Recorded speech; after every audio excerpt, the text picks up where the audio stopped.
দাদু গো তোমার হাত ধরিয়া কই এবার বিয়া না করাইলে দেশে থাকবার নই। দাদু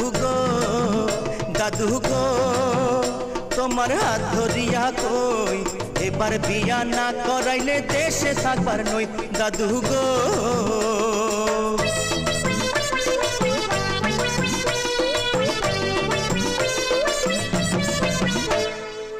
৬২ খান কন্যা দেখলাম ঘুরিয়া ফিরিয়া, তবুও তুই শালার নাতি করলি না রে বিয়া নাতি রে। ৬২ খান কন্যা দেখলাম ঘুরিয়া ফিরিয়া, তবুও তুই শালার নাতি করলি না রে বিয়া। যা যা তুই